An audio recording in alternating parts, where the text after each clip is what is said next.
Irmãos, essa palavra que eu vou trazer aqui hoje de manhã, eu já trouxe aqui num culto à noite, mas foi ano passado, mas não é a mesma pregação, é só o mesmo texto, amém, irmãos?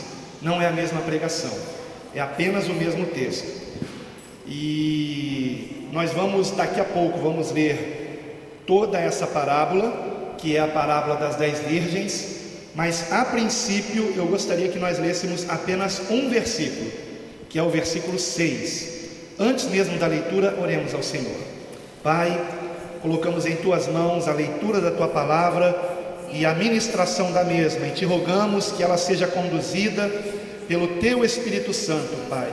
Que o Teu Espírito Santo fale conosco, por meio deste Teu servo, ó Deus, que Te roga por Tua graça e misericórdia, pelo perdão dos meus pecados, e que o Senhor esteja, Pai querido, me usando na unção do Teu Espírito Santo, para a glória do Teu nome. No nome santo de Jesus oramos, rogando que pelo poder deste nome, toda oposição maligna a esta pregação seja repreendida, em nome de Jesus, a quem seja toda a honra e toda a glória para sempre, e todos digam amém.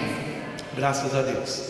Então, Mateus capítulo 25, versículo 6, nos diz assim: mas à meia-noite ouviu-se um grito: eis o noivo, saí ao seu encontro. Quero ler mais uma vez, e na terceira vez todos nós vamos ler juntos.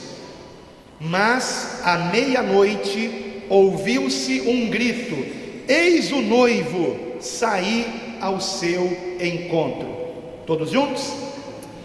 Mas à meia-noite ouviu-se um grito: eis o noivo, saí ao seu encontro. Amém? Os irmãos podem sentar-se, por favor. Glória a Deus.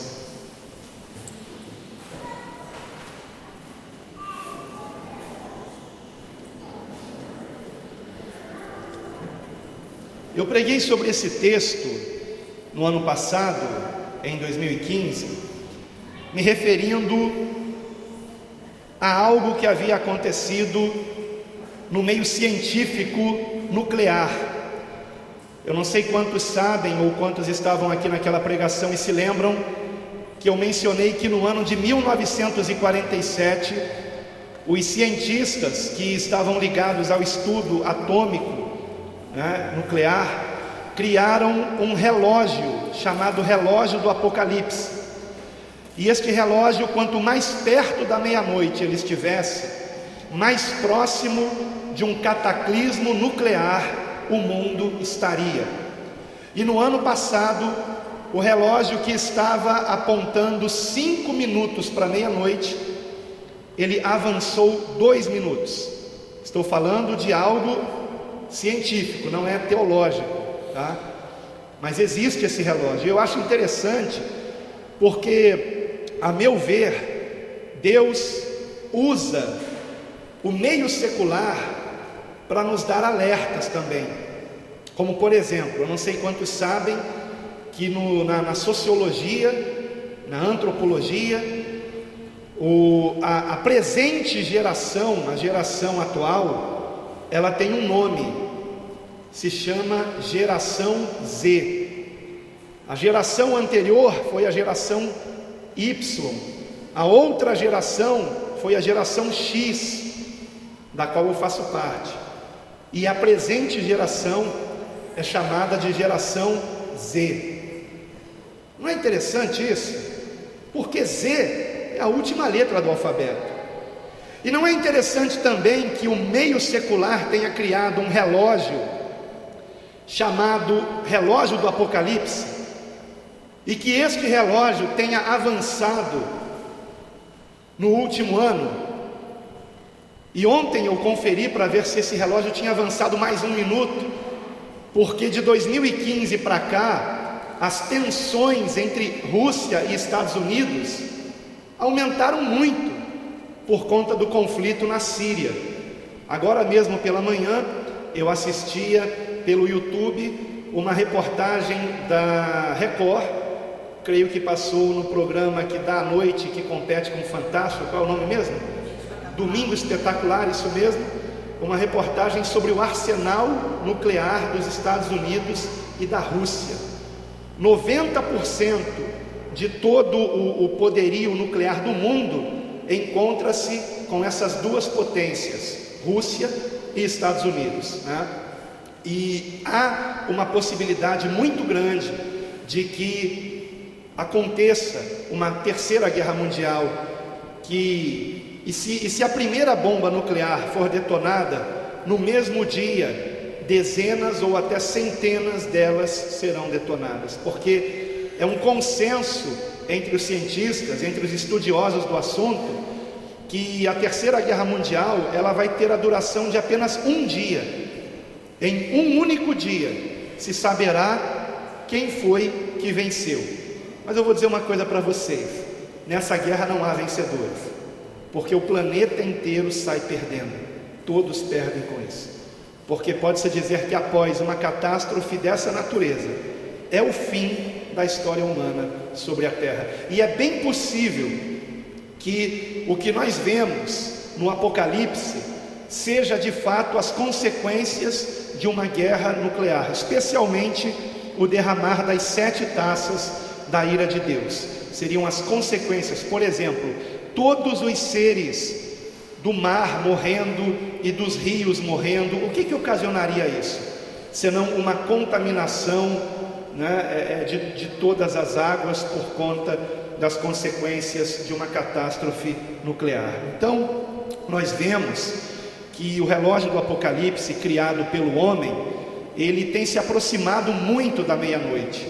E esse relógio do Apocalipse, criado por esses cientistas atômicos, ele não avançou mais um minuto ainda, porque eles são muito rigorosos. E na verdade, eles já avançaram no ano passado por conta das tensões entre a Rússia e os Estados Unidos.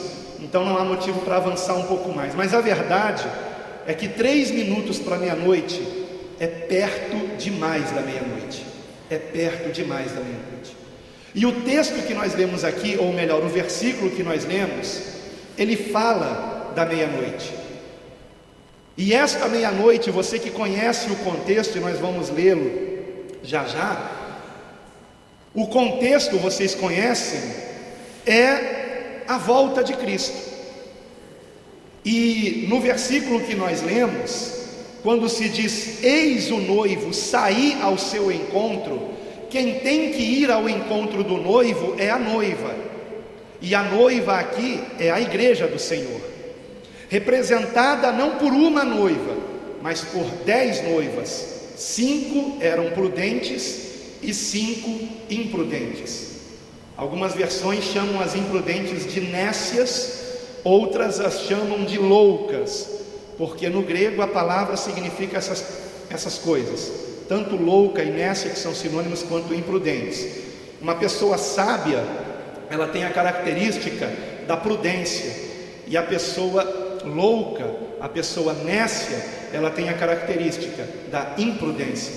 E quando se diz: eis o noivo sair ao seu encontro, né? E o texto diz que isso acontecerá à meia-noite. Eu sei que no meio evangélico existe uma ideia já enraizada de que quando chegar essa meia-noite chegará nos pegando de surpresa. Quantos já ouviram isso? Que o Senhor virá como ladrão e vai pegar todo mundo de surpresa. Vocês já ouviram isso? Mas irmãos, escute com muita atenção. Não é bem assim. Não é bem assim.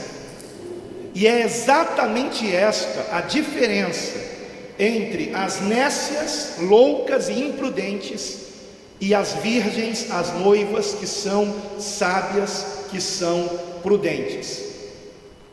Você pode viver a sua vida como se Cristo não fosse voltar nos seus dias, ou você pode viver a sua vida prestando atenção nos sinais e percebendo que os últimos, os derradeiros sinais antes da volta de Cristo estão acontecendo neste exato momento. No exato momento em que eu prego esta palavra, nós estamos vendo que os últimos sinais estão todos eles ou já se cumprindo ou a ponto de se cumprir. A ponto de se cumprir. Um destes sinais está em Lucas capítulo 21, na parte B do versículo 25, aonde o Senhor Jesus diz que homens desmaiarão de terror por causa do bramido do mar e das ondas. Nós tivemos um terrível tsunami em 2004, arrasador. Eu estava ontem vendo alguns vídeos sobre ele, terrível. E no de 2004 aparecem mais cenas de pessoas sendo levadas pelas ondas do que no de 2011, porque o de 2004, que aconteceu ali na região da Indonésia, pegou muita gente de surpresa, porque não houve um alerta para as pessoas. Mas no Japão houve um alerta e boa parte dos japoneses se protegeram, conseguiram fugir, que foi o de 2011. E nesse tsunami de 2011 nós não temos muitas imagens de pessoas sendo pegas pelas ondas, mas no de 2004 é terrível. E nós temos visto irmãos em Cristo, sabido de irmãos em Cristo, que tem tido um alerta da parte do Senhor de que no Oceano Atlântico também haverá um tsunami em breve. E obviamente, se é no Oceano Atlântico, também atingirá o Brasil. E especificamente a cidade do Rio de Janeiro tem recebido muitos alertas de servos de Deus, de que será uma das cidades do litoral brasileiro mais atingidas por esse tsunami. E de fato, irmãos, se a palavra de Deus diz que as nações da terra estariam perplexas por causa do bramido do mar e das ondas, eu penso que isso não se restringe só ao Oriente. Eu penso que isso também diz respeito ao Ocidente. Coisas que, por exemplo, antes de 2004, eu não tinha ideia do que era um tsunami. E eu tenho certeza que nenhum de vocês também. Foi apenas em 2004, com aquele primeiro tsunami, que nós soubemos que aconteceu, que foi filmado, que nós tivemos ideia do que é isso. Da mesma forma, nós não podemos achar que porque nunca vimos um tsunami acontecendo na costa brasileira, que ele nunca venha acontecer. É possível que aconteça, e mais do que possível, é provável que aconteça. Nós só não sabemos quando vai acontecer. Mas servos de Deus de 2015 para cá têm tido sonhos relatando que o Senhor os tem avisado nestes sonhos de que um tsunami está para atingir a costa brasileira. Então vocês vejam, os últimos sinais estão se cumprindo. Neste capítulo 21, versículo 25 em diante de Lucas 21, 25, o Senhor diz que quando nós começássemos a ver estes sinais acontecendo, e entre eles os tsunamis, nós deveríamos não ter medo, mas deveríamos erguer nossa cabeça e exultar, ou seja, deveríamos nos alegrar, porque a nossa redenção se aproxima. Agora a questão é: você está apercebido deste momento? Ou você será pego de surpresa por esse momento? Para você, Jesus virá como um redentor que você está aguardando, ou virá como um ladrão que não avisa o momento em que vai assaltar uma casa?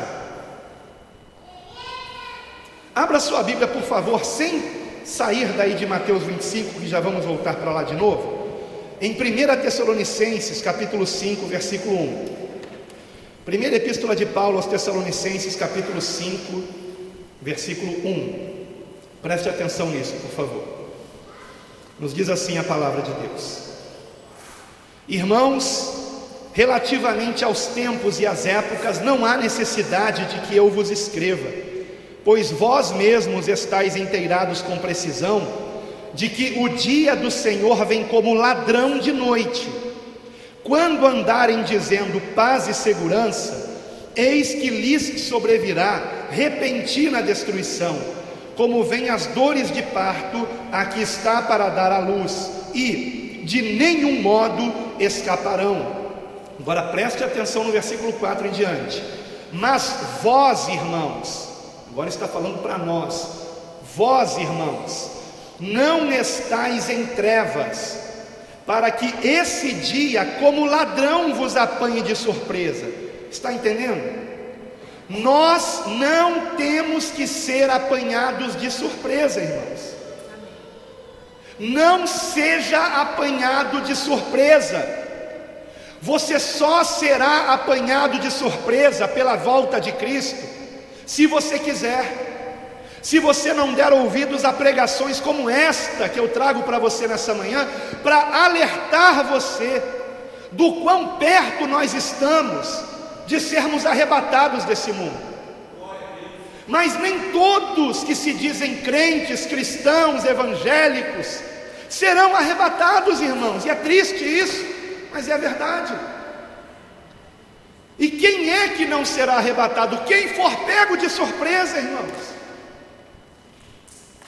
Há na igreja dois grupos de irmãos: aqueles que estão distraídos, desapercebidos dos sinais do momento crítico que vivemos nesse planeta, que não estão percebendo o caos que se tornou o mundo em tão pouco tempo. E o grupo de irmãos que tem notado isso e que cada dia mais tem procurado orar, meditar na palavra e ganhar almas para o Senhor Jesus, para que aqueles que estão perdidos não sejam deixados aqui na ira de Deus, mas se arrependam a tempo de também serem arrebatados ao encontro do Senhor nos ares. Versículo 5, aqui mesmo em 1 Tessalonicenses 5: porquanto vós todos sois filhos da luz, preste atenção, ele está falando de luz, e filhos do dia. Nós não somos da noite nem das trevas. Assim, pois, não durmamos como os demais, pelo contrário, vigiemos e sejamos sóbrios. Sejamos sóbrios, para que não sejamos apanhados de surpresa. Mas haverá um momento, irmãos, escute, haverá um momento em que toda a igreja vai despertar. Haverá um momento em que nenhum crente, ninguém que se diga cristão, terá a menor dúvida de que os dias estão contados para o arrebatamento da igreja. Eu suspeito que esse dia será o dia da Terceira Guerra Mundial, que, como eu já disse aqui, vai durar um dia apenas. Um dia apenas, um dia só. Eu suspeito que um cataclismo nuclear acorda a igreja, irmãos. Ou não acorda? Acorda ou não acorda, irmãos? É uma chacoalhada boa, hein? No mundo inteiro, vai acordar a igreja do mundo inteiro. A igreja do mundo inteiro. Vocês vão ver só, irmãos, como vai lotar aqui. Todo culto vai lotar. Gente que nunca entrou aqui vai entrar aqui para buscar Deus pela primeira vez na sua vida.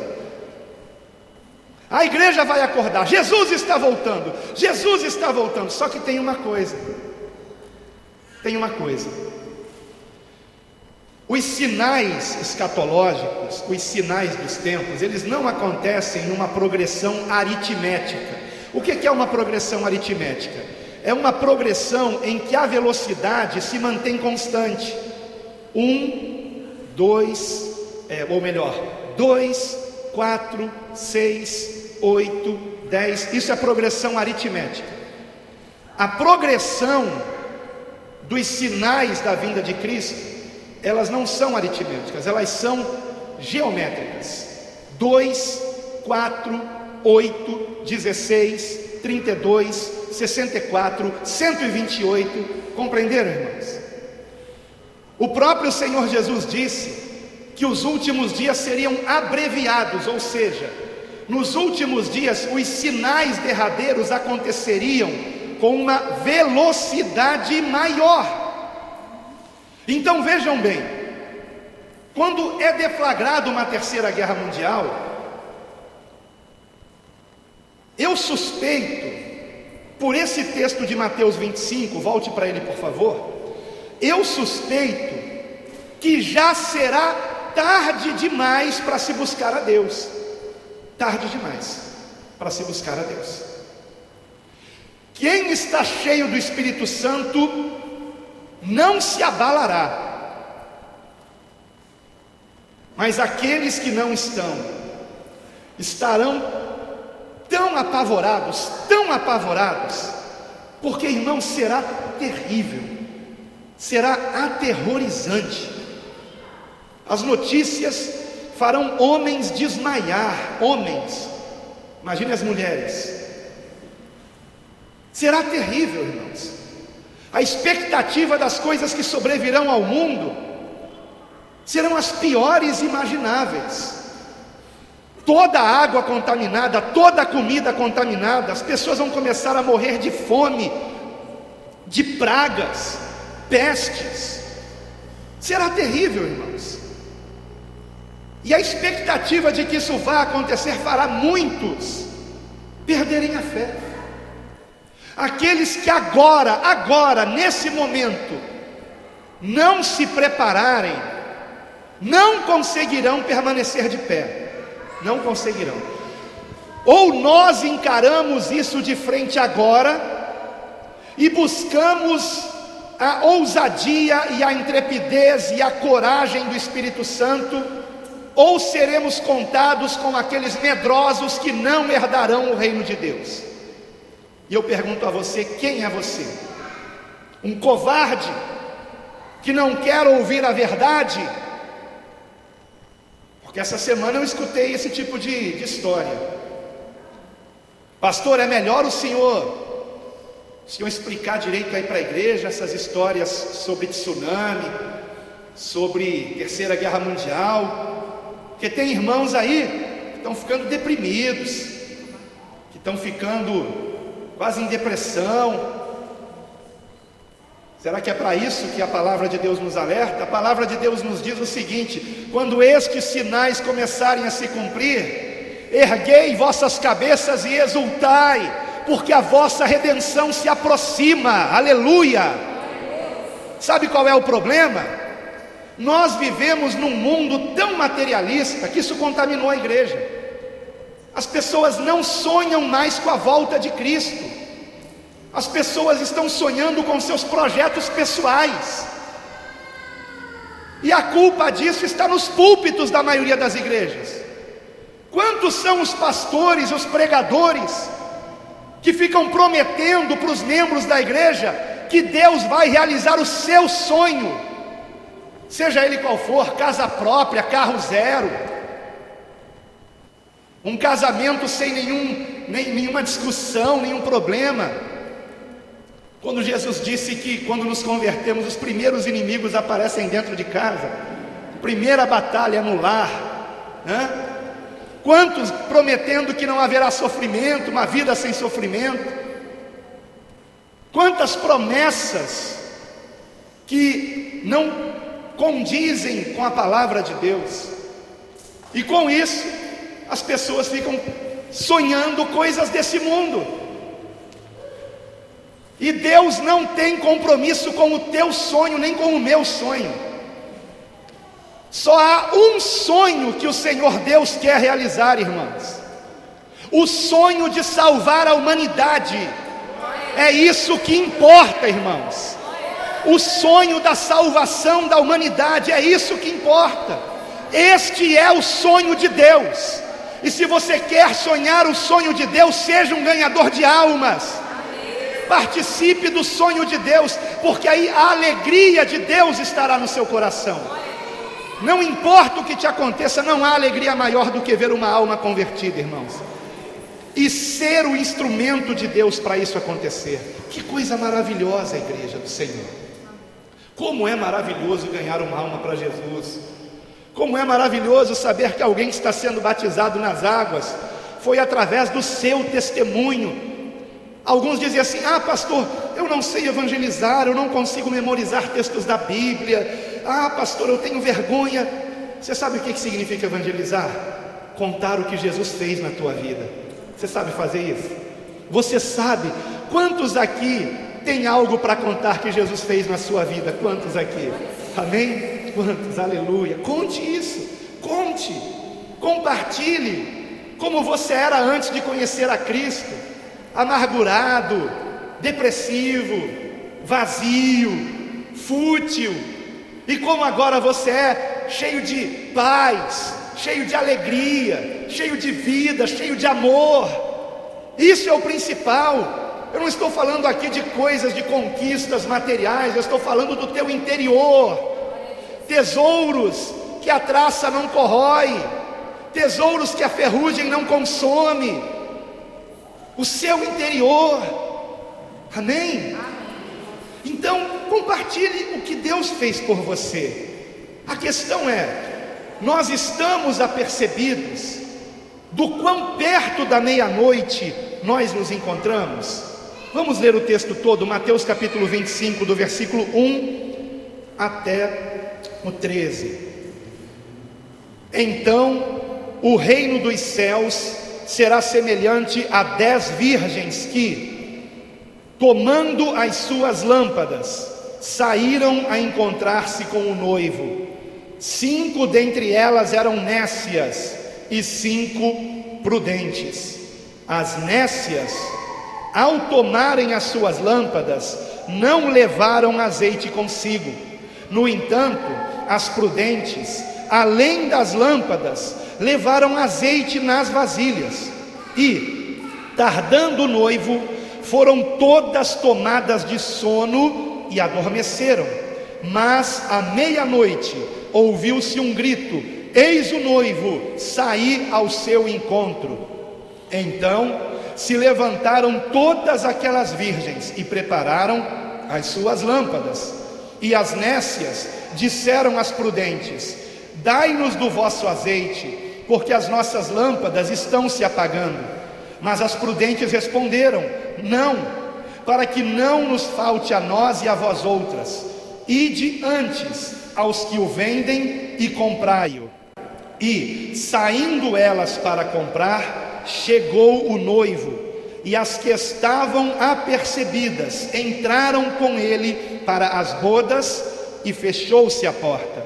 Mais tarde chegaram as virgens nécias, clamando: Senhor, Senhor, abre-nos a porta. Mas ele respondeu: em verdade vos digo que não vos conheço. Vigiai, pois, porque não sabeis o dia nem a hora. O que o Senhor nos ordena é a vigilância. A vigilância. As apercebidas tinham azeite nas suas lâmpadas. Lâmpadas, lâmpadas. O que essa palavra nos lembra? A mim me faz lembrar de um versículo que eu tenho certeza que você provavelmente sabe de cor. Se eu disser a referência, talvez você não se lembre pela referência. Salmo 119, versículo 105. Mas se eu começar o versículo, você vai completar. O versículo diz assim: lâmpada para os meus pés é a tua e luz para os meus caminhos. Amém? Lâmpada para os meus pés é a tua palavra e luz para os meus caminhos. Eu pergunto a você: o quanto da palavra de Deus está no seu coração? Você tem guardado a palavra de Deus? Ou esta lâmpada está apagada em você? Ou se apagando em você? Porque para que nós possamos suportar aquilo que está por vir, a força, o poder para conseguirmos permanecer de pé e não negarmos a Cristo na perseguição que virá, porque ela virá, será guardarmos a palavra de Deus no nosso coração. Louvado seja Deus. Eu já contei aqui do sonho que eu tive, onde eu estava numa cela de uma prisão tenebrosa, escura, e eu estava completamente nu, com exceção de ter uma única coisa: a Bíblia nas minhas mãos, a palavra de Deus comigo. E eu entendi que o Senhor estava me mostrando que se eu guardar a palavra de Deus, eu sofrerei perseguição, mas eu prefiro ser perseguido guardando a palavra de Deus, do que querer salvar a minha vida e perder a minha alma. De que adianta o homem ganhar o mundo inteiro e perder a sua alma? Então, nós estamos vivendo um tempo muito perigoso, em que nós precisamos compreender que ter azeite na lâmpada, antes de tudo, é guardar a palavra de Deus, porque a palavra de Deus é que é a lâmpada para os nossos pés, a luz para os nossos caminhos, a palavra de Deus. E é bem verdade, irmãos, que vivemos um tempo bem definido nisso aí.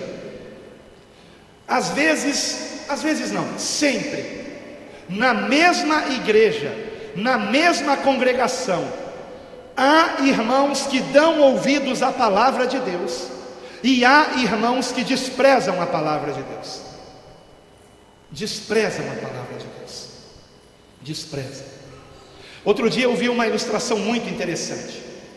Certo ateu zombou da palavra de Deus, dizendo que ele já havia sido crente, mas que a verdade é que ele nunca conseguia se lembrar no domingo seguinte o que tinha sido pregado no domingo anterior, e que por isso a igreja era um desperdício de tempo, porque as pregações que ele ouvia na semana seguinte ele já não lembrava mais o que tinha sido pregado, qual era o texto exato, e aquilo foi publicado num jornal, e essa história é verídica. E na semana seguinte alguém respondeu a esse artigo e colocou o seguinte: que da mesma forma esse ateu então deixasse de se alimentar, porque a maioria de nós, depois que come e se alimenta, no dia seguinte não lembra mais o que comeu um dia antes. É verdade ou não é? Eu não estou lembrando bem o que eu comi no almoço de ontem, não. Então por isso eu não vou comer mais, eu não vou mais me alimentar. Amados, é a palavra de Deus que alimenta a nossa alma. A palavra de Deus atinge aquilo que a matéria não pode atingir, o nosso espírito, nos prepara para situações de tribulação, nos capacita para enfrentarmos os mais terríveis problemas, nos capacita a transpor as muralhas mais intransponíveis. O segredo é a palavra de Deus. A Bíblia nos afirma, de Gênesis a Apocalipse, Deus não tem compromisso com o homem, mas Deus tem compromisso com a sua palavra. E todos aqueles que guardam a sua palavra, aí sim Deus tem compromisso com ele, porque Deus não é homem para que minta, nem filho do homem para que se arrependa. Se você faz do Senhor o teu refúgio, a tua fortaleza, se Ele é o teu refúgio e a tua fortaleza, 1000 cairão ao teu lado, 10.000 à tua direita, mas tu não serás atingido. Aleluia! Louvado seja o Senhor. Se você guarda a palavra de Deus, se você não guarda a palavra de Deus, aí sim você está perdendo tempo. É como alguém que lhe é colocado um prato de comida, e por mais que ele esteja com fome, ele põe a comida na boca, mastiga e depois cospe tudo. Não colocou em prática, não guardou a palavra. E é a palavra de Deus que nos ilumina, irmãos. Não existe avivamento sem a palavra de Deus. Nós vivemos um tempo em que a palavra de Deus tem sido desprezada. E Paulo, o apóstolo Paulo, escrevendo a sua última epístola, a epístola a Timóteo, a segunda epístola a Timóteo, o apóstolo Paulo escreveu o seguinte, no capítulo 4, versículo 1: no capítulo 4, versículo 1, falando a respeito dos últimos dias, Paulo nos deixa este alerta, preste atenção nisso: conjuro-te perante Deus e Cristo Jesus. Paulo faz uma conjuração, vejam como isso é importante, irmãos. Conjuro-te perante Deus e Cristo Jesus, que há de julgar vivos e mortos, pela sua manifestação, ele está falando da volta de Cristo aqui, é uma palavra para os nossos dias, e pelo seu reino. Prega a palavra, insta, quer seja oportuno, quer não, corrige, repreende, exorta com toda longanimidade e doutrina, pois haverá tempo em que não suportarão a sã doutrina, pelo contrário, cercar-se-ão de mestres segundo as suas próprias cobiças, como que sentindo coceira nos ouvidos, e se recusarão a dar ouvidos à verdade, entregando-se às fábulas. E eu pergunto a você, se não é exatamente este tempo que nós temos visto com nossos próprios olhos, irmãos?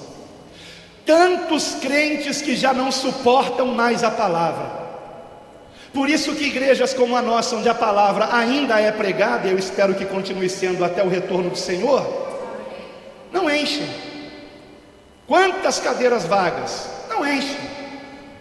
Agora, as igrejas que pregam o que as pessoas querem ouvir, as fábulas, as ilusões, essas lotam, irmãos, com grande facilidade.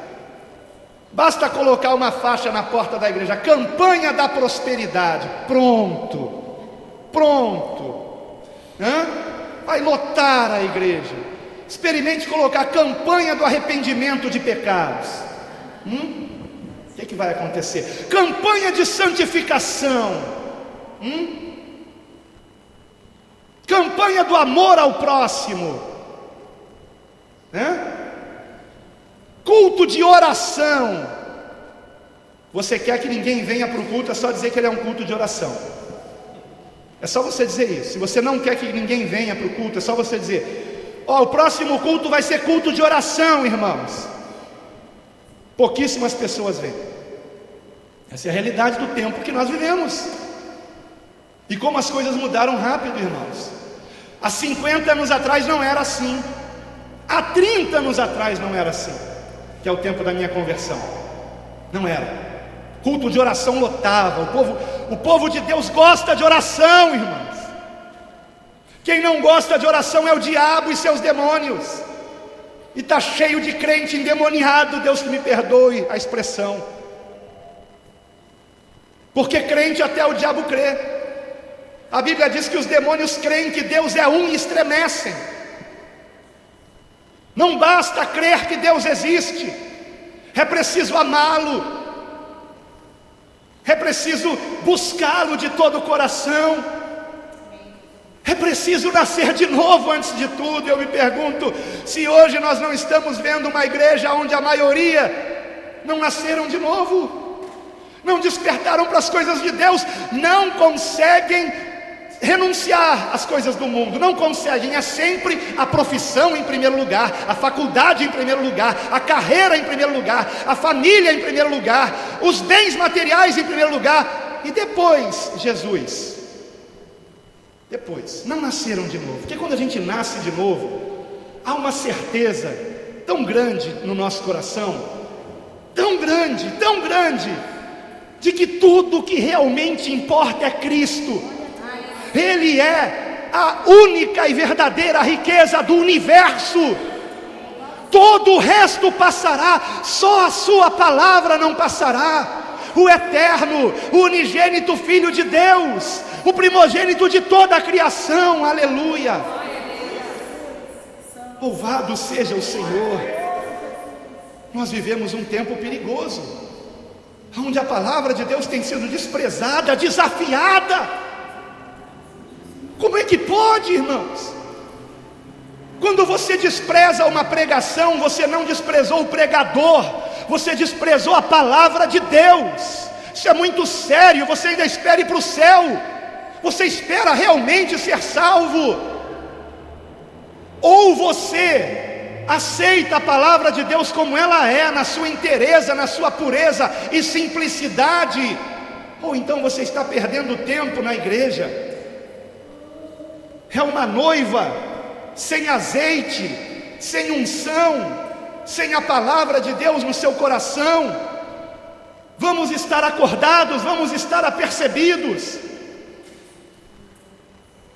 Todo aquele que vive piedosamente em Cristo Jesus, na palavra de Deus, será perseguido. Você tem medo de ser perseguido, de ser zombado, e por isso as pessoas no seu trabalho, na sua escola, na sua vizinhança, não sabem que você é um cristão, porque você nunca revela para elas a sua fé. Não tem como, irmãos, vamos entender uma coisa: ser discípulo de Cristo é todos os dias, dia após dia, negar a si mesmo, tomar a sua cruz e segui-lo. É sofrimento, é perseguição. Se a sua vida vai muito bem, obrigado, ninguém persegue você, ninguém calunia você, alguma coisa errada com a sua fé. Todo mundo te ama, crentes e ímpios, tem alguma coisa errada com você. Você não incomoda, porque a luz incomoda as trevas, irmãos. Quanto mais luz houver em você, quanto mais você viver a palavra de Deus, quanto mais radical você for, mais você será perseguido. Ah, pastor, mas que é isso, pastor?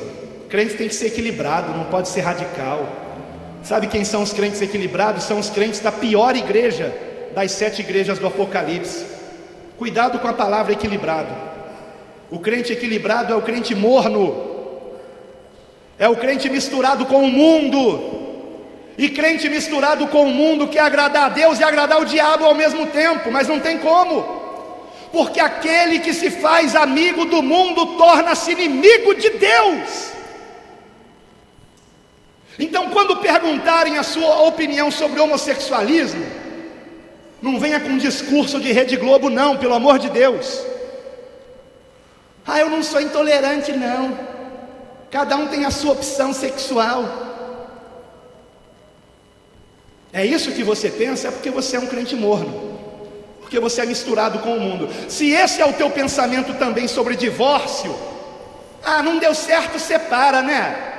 É o teu pensamento sobre divórcio, inferno para você, porque Deus abomina o divórcio.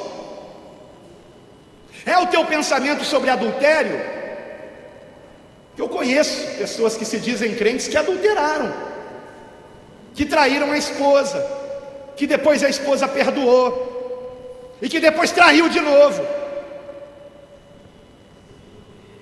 e que continua na igreja, e que até prega o evangelho. Qual é o seu pensamento sobre adultério? Ah, se o cônjuge não souber, o que tem, né? Uma escapadinha aqui, outra ali. Porque homossexualismo não é um pecado maior do que o divórcio e do que o adultério, tá?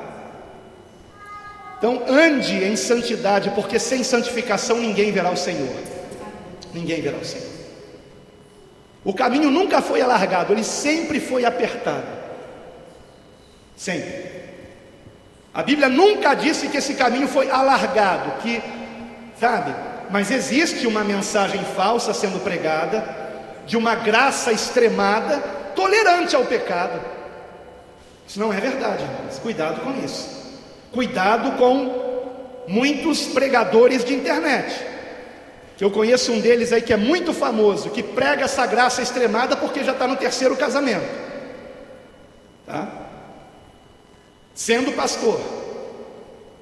E claro, ele é seguido por muitos nessa mesma linha, porque as pessoas querem ouvir o que lhes agrada e não a verdade.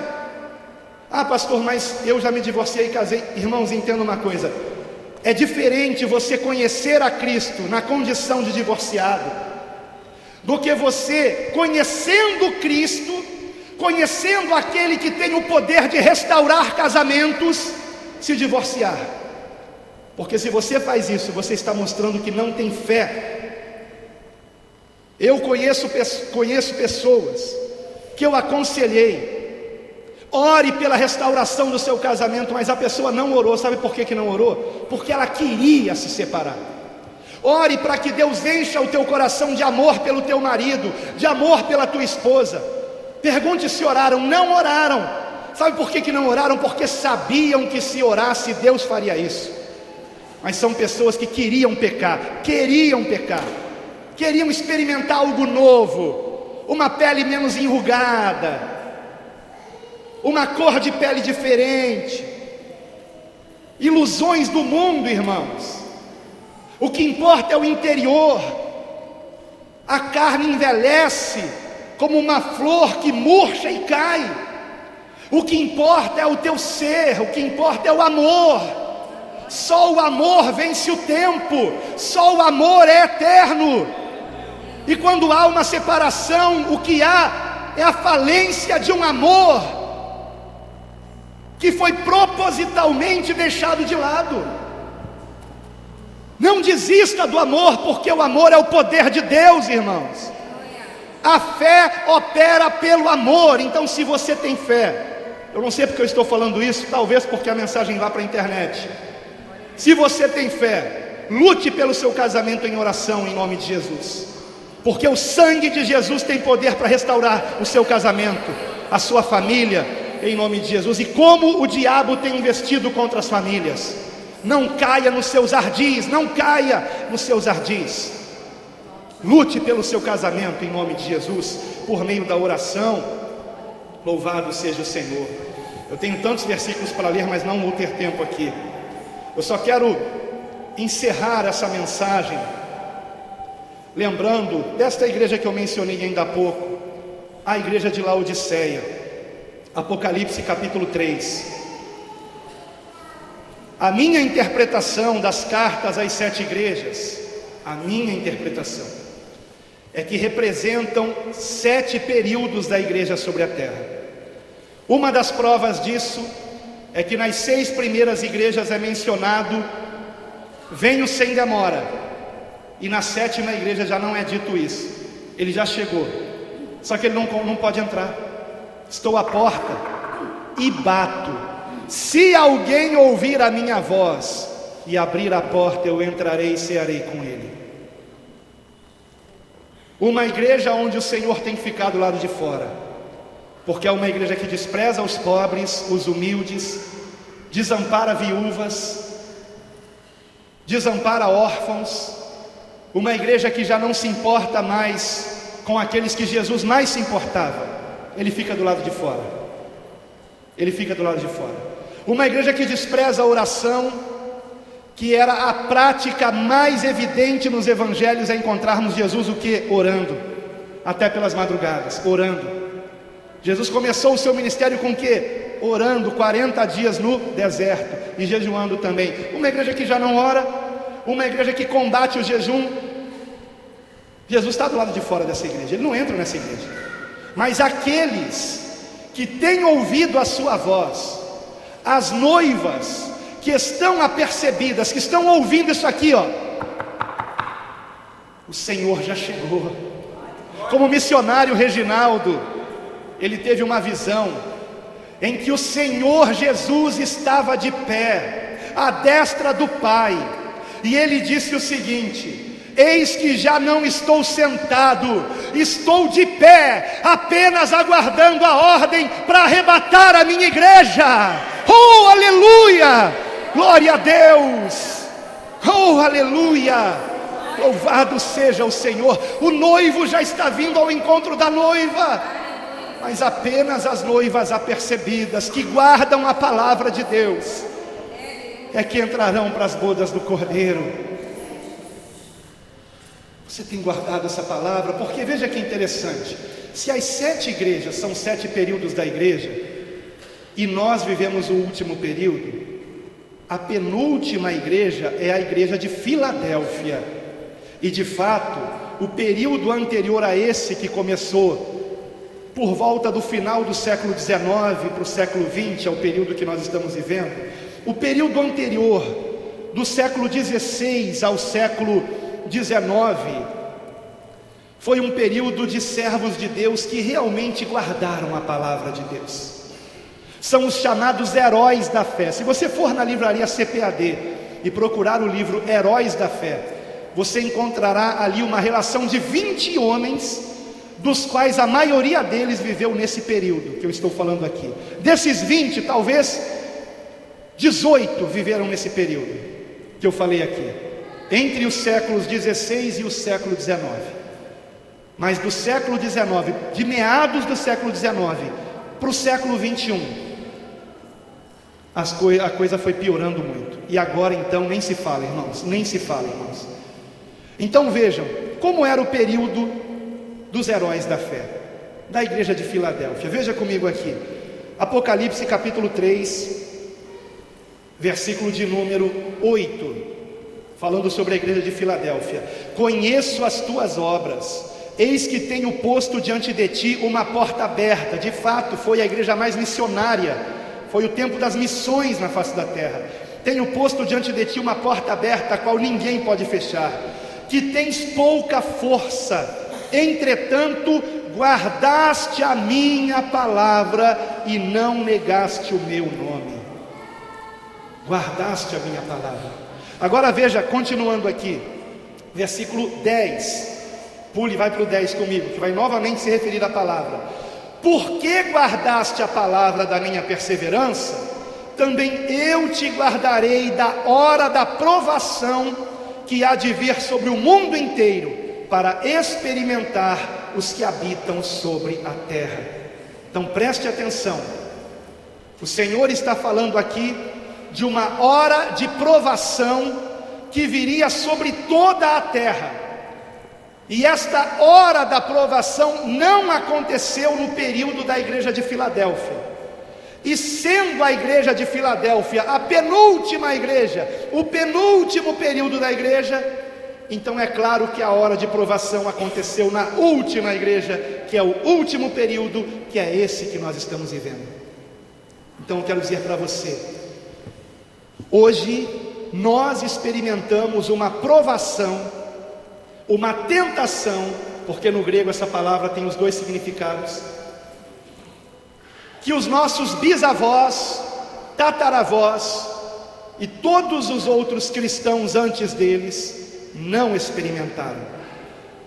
Nenhum deles soube o que é um celular, não é verdade? E alguns até viveram a ponto de ver o tijolão chegar. O celular antigamente era chamado tijolão, mas nunca imaginariam que um dia aquilo teria dentro dele um computador,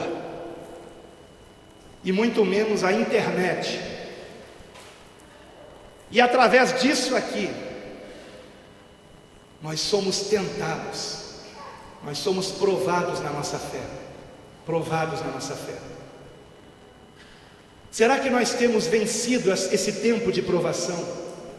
Esse laço que veio sobre o mundo inteiro, que é a internet. Eu penso que não seja por acaso que quando você tem que digitar um site, hoje em dia já é automático, né? Porque os próprios navegadores de internet, Google, Firefox, você não precisa mais colocar, mas antigamente precisava. Esse antigamente é coisa de o quê? 2 anos atrás. www. Não é? Se você não colocasse o www. Agora já é automático, você escreve e o navegador ele já sabe que antes daquilo tem o www. Mas está inserido ali. E talvez não seja por acaso que exatamente a letra hebraica que tem o som de W e a letra grega que tem este mesmo som tenha o número 6 como número relativo a esta letra. Talvez não seja por acaso, não é? Porque para cada letra grega e para cada letra hebraica corresponde um número. E o número 6 em hebraico, a letra que o representa é o W. Quando uma pessoa coloca www, ela está colocando o que ali? 666. Em grego, em hebraico, também em grego. Do grego, essa letra, que era o estigma, ele até já caiu de uso. Mas se você pesquisar no Wikipédia, alfabeto grego antigo, aí você vai encontrar lá que essa letra que saiu do alfabeto grego era o 6, que corresponde ao W. Então, quando navegamos na internet, ainda que tenham muitas coisas positivas e boas, e de fato tem, é um terreno muito perigoso, irmãos. Quantos são os crentes que se desviaram por heresias pregadas na internet? Eu só escuto pregação na internet. Sim, mas cuidado! Cuidado, pelo amor de Deus, principalmente quem não leu ainda a Bíblia toda, quem não tem uma boa base bíblica e recebe tudo o que é pregado ali, e o seu pastor nem sabe o que você está ouvindo, do que você está se alimentando. Antigamente as pessoas diziam assim: pastor, eu posso visitar uma igreja? Não é dia de culto não, porque agora, agora até no dia de culto os crentes visitam outras igrejas. Eu não entendo isso não, francamente eu não entendo, porque no tempo da minha conversão, se tem culto na sua igreja, naquele dia você tem que estar onde? Na sua igreja, né? Eu posso visitar. Antigamente eu perguntava, ok, qual é a igreja? É tal igreja. Então eu digo, não vá, porque eu sei o que acontece ali, está misturado, ali não é a palavra pura não, então não vá, te aconselho não ir. Mas agora não tem mais como eu fazer isso. Eu não sei o que você faz no seu dia a dia, eu não sei o que você anda ouvindo, eu não sei o que você anda vendo. Nos Estados Unidos, escute isso, eu vou dar um exemplo aqui gravíssimo do problema da internet. O maior site de encontros de adultério dos Estados Unidos foi hackeado.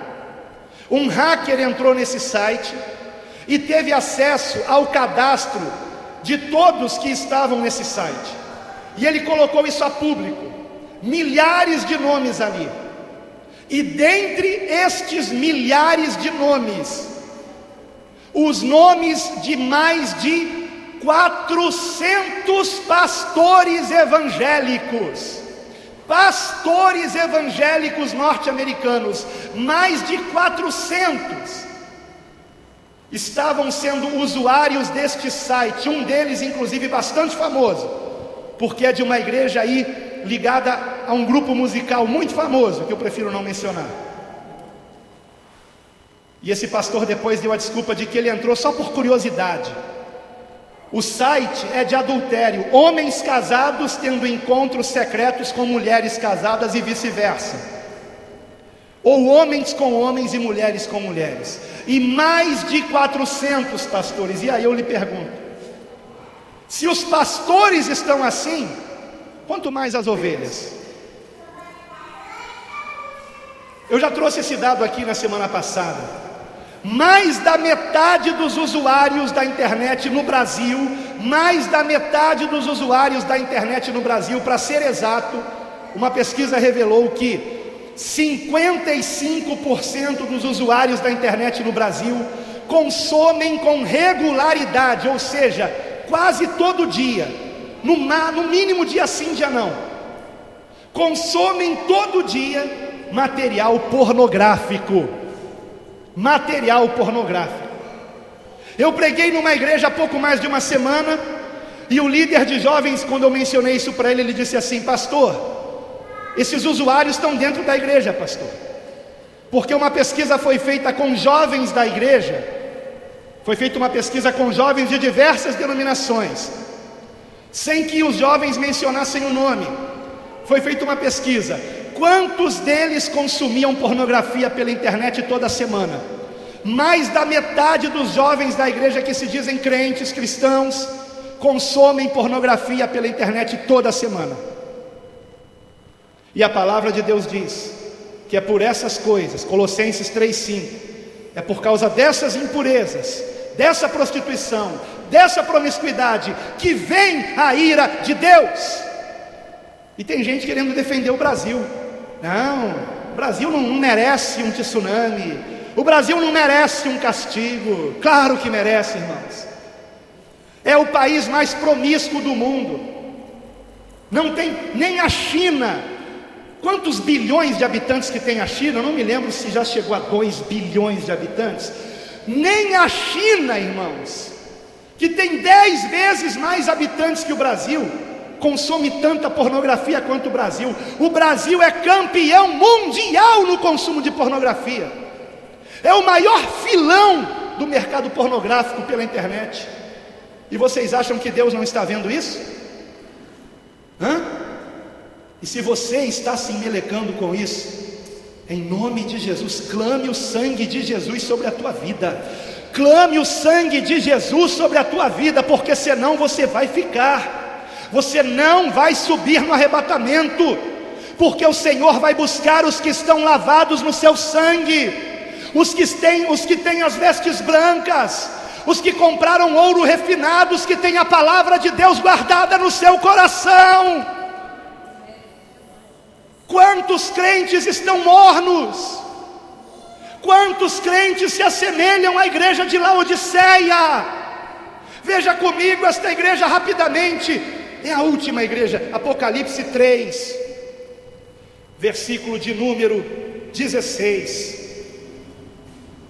O Senhor diz assim: porque és morno, e nem és quente nem frio. E antes de prosseguir, deixa eu explicar aqui. Muita gente pensa que o crente quente é o crente do reteté, né? E o crente frio é o crente que não bate palma. Não tem nada a ver isso. Às vezes o crente que você diz que é frio está guardando a palavra de Deus, vivendo em santidade, praticando amor ao próximo. E o crente do reteté é só fachada. Não estou julgando não, só estou dizendo que isso acontece, tá? Agora veja, o que é quente e frio? Quente tem o fogo do Espírito Santo, a santidade. E o frio é o mundano. E o morno é o que está misturado com o mundo. Ao mesmo tempo que vem na igreja domingo para buscar a Deus, na terça-feira já esqueceu que é crente. E passa o resto da semana igualzinho o mundo, em tudo. No domingo vem para a igreja. Esse é o morno, é assim que a gente está vendo hoje. Então veja: porque és morno e nem és quente nem frio, estou a ponto de vomitar-te da minha boca. Pois dizes, olha o que esses crentes dizem: estou rico e abastado, não preciso de coisa alguma, né? Tudo vai bem, obrigado. E nem sabes que tu és infeliz, sim, miserável, pobre, cego e nu. Ou seja, esses crentes faziam uma avaliação errada de si mesmos. De si mesmos. Quantas são as pessoas que estão enganando a si mesmas apenas participando de cultos e ao longo da semana têm uma vida descompromissada com a palavra de Deus?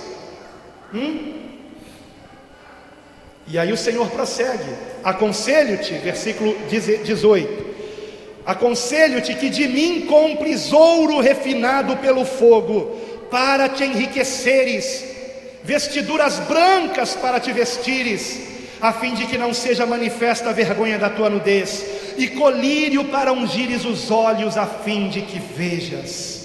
O ouro refinado, a palavra de Deus, as vestes embranquecidas pelo sangue do Cordeiro, uma vida aos pés do Senhor, que se arrepende dos seus pecados, que confia somente em Cristo Jesus para a sua salvação, aleluia, que está sempre se lavando no seu sangue, buscando santificação, santificação e santificação, e a prática do amor ao próximo, que é o resultado da nossa aproximação com o Senhor, aleluia, louvado seja o Senhor.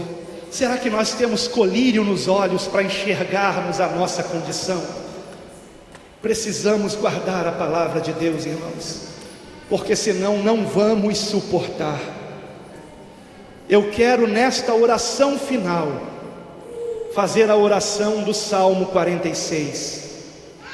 O Senhor tem revelado para mim que este salmo, Salmo 46, é o salmo que nós mais precisamos nesses dias em que estamos tão próximos dos últimos sinais que antecedem o retorno do Senhor. Eu convido você a ficar de pé na oração deste salmo dos filhos de Corá. Salmo 46. Eu até gostaria de desafiar você, escute isso. Eu te dou uma direção aqui da parte do Espírito Santo. Eu gostaria de desafiar você a decorar esse salmo. Não é impossível. Não é impossível. Decore esse salmo. Decore esse salmo. E quando você decorar esse salmo, faça igual uma criança que procura o pai para mostrar que decorou alguma coisa do dever de casa. Me procure e diga assim: pastor, veja só. E aí você começa a recitar o salmo. Deus é o nosso refúgio e fortaleza, hein? E daí você prossegue. Vamos decorar esse salmo, porque precisamos dele, irmãos. Esse salmo fala de dois grandes acontecimentos que são os que estão por vir: os tsunamis e a Terceira Guerra Mundial. Esse salmo os salmos são proféticos, né? Eles são proféticos. E neste Salmo 46 nós encontramos essas duas situações: a situação dos tsunamis que virão e a situação também de uma terrível guerra mundial, a qual o Senhor dará fim. Amém? E fala do arrebatamento, porque Ele nos levará para rios de água viva. Amém? Então não tema a fúria do mar, não temam as bombas nucleares, confiem no Senhor. Eu não tenho medo, irmãos. Eu prego sobre essas coisas, mas eu não tenho medo. Eu confio no Senhor. Você confia no Senhor? Amém? Eu tenho sido tão criticado pela internet, irmãos, por pessoas que dizem que eu não deveria falar essas coisas porque gera medo nos crentes. Oh, meu Deus! O propósito não é gerar medo. O propósito é que nós nos aproximemos mais do Senhor, a ponto de não somente não temermos mais coisa alguma, mas também nos regozijarmos nele. Amém? Se você quiser acompanhar, acompanhe a leitura. Se preferir, feche os seus olhos, ponha a mão no seu coração. Deus é o nosso refúgio e fortaleza, socorro bem presente nas tribulações. Portanto, não temeremos, ainda que a terra se transtorne e os montes se abalem no seio dos mares, ainda que as águas tumultuem e espumejem, e na sua fúria os montes se estremeçam. Há um rio cujas correntes alegram a cidade de Deus, o santuário das moradas do Altíssimo. Deus está no meio dela, jamais será abalada. Deus a ajudará desde antemanhã. Bramam nações, reinos se abalam. Ele faz ouvir a sua voz e a terra se dissolve. O Senhor dos exércitos está conosco. O Deus de Jacó é o nosso refúgio. Vinde, contemplai as obras do Senhor, que assolações efetuou na terra. Ele põe termo à guerra até aos confins do mundo, quebra o arco e despedaça a lança, queima os carros no fogo. Aquietai-vos e sabei que eu sou Deus, sou exaltado entre as nações, sou exaltado na terra. O Senhor dos exércitos está conosco. O Deus de Jacó Ele é o nosso refúgio. Amém. E graças a Deus. Louvado e engrandecido seja o nome do Senhor, aquele que é, que era e há de vir, o Alfa e o Ômega, o princípio e o fim, o Rei dos reis, o Santo dos santos.